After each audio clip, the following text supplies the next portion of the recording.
Now, I've spoken to many women football fans. Many of them have travelled around the world following England. So these are really dedicated football supporters. And I think almost everyone has said they really enjoy the environment at this World Cup. It's fun, but they feel safe. They don't feel threatened. Hi, I'm David Brown. I'm a journalist with The Times, currently in Qatar covering the Football World Cup. When we arrived in Qatar, many fans thought it would be very difficult to get a beer or a glass of wine. In fact, it's very easy. There are literally hundreds of bars all around the city. So the restriction which was introduced only very shortly before the first match is there would be no alcohol sold in the precincts of the stadium. So initially there was some concern. It's part of football culture to have a beer before the match. I think actually the way it's played out has changed very many fans' views, particularly women's fans' views.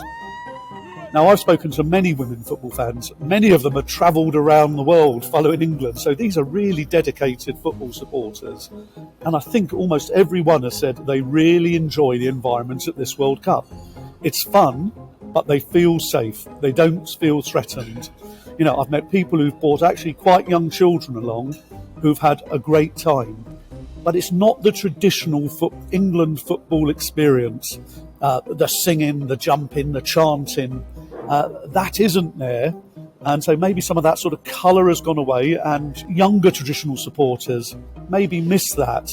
But for the women fans, they're really enjoying it. And I think they'd like to see some of that culture perhaps taken back home for the Premier League and Football League matches. For me, it's tradition, having a beer, watching a game, enjoying the game with friends. So I miss it, I do miss it. And I don't think the Budweiser Zero is going to compensate for that. You know, you're saying that women said that they felt safer. Would you say that alcohol is contributing to that? And what is that link between like alcohol and violence and football? Well, I think because for some fans, alcohol has been part of culture. I followed England around the world. There is a culture before matches of gathering close to the stadiums in the bars, having a lot to drink, and for some people that becomes an issue. They do become aggressive, perhaps not deliberately, they become offensive, the offensive chanting starts. This is a very small minority of fans, of course, but it's that small minority that can sometimes ruin it for fans. We know from the Football Supporters Association that about 30% of female fans experience sexist comments at football matches as it is. That hasn't happened here. There's far fewer fans. They're not drunk before matches. They're behaving. So for all the many faults in Qatar, and I'm not trying to smooth over their appalling human rights record and the fact that women are discriminated against here, but for this competition there are benefits. It is a fact that we always celebrate with drinks, right?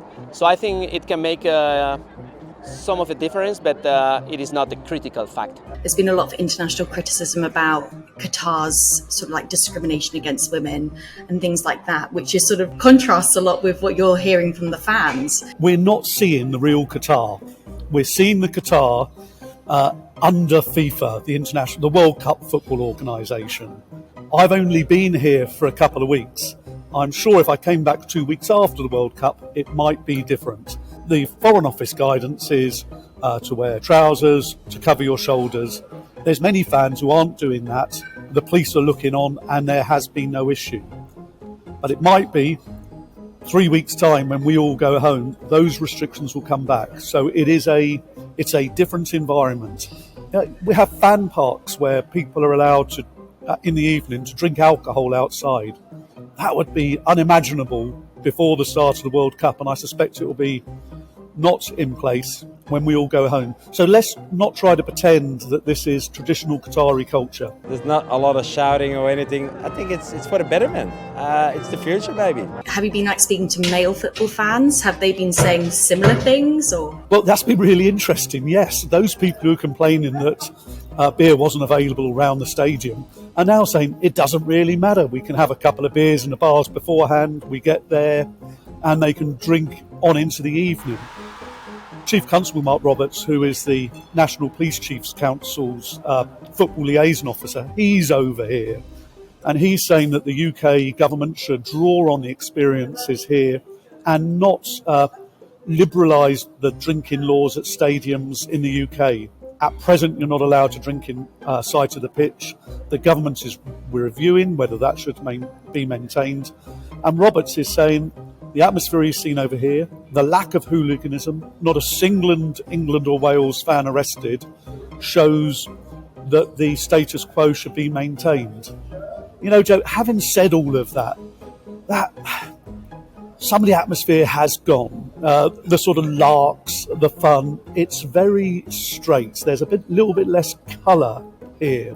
That's the negative side, perhaps. So I'm not painting this as an idyllic scenario. When you speak to Mark Roberts and how he wants to sort of like try and implement that into like UK football culture, is that actually going to happen? Do you think these changes could take place? England fans are dedicated fans. They're hardcore fans of their own clubs. Perhaps they go back to England and say, come on guys, maybe we could be a bit more accepting, a bit more understanding of other fans. The real shame is there's so few over here, 3,500. Will that be enough to create a movement for change? I'd like to think so, because it has been a real joy.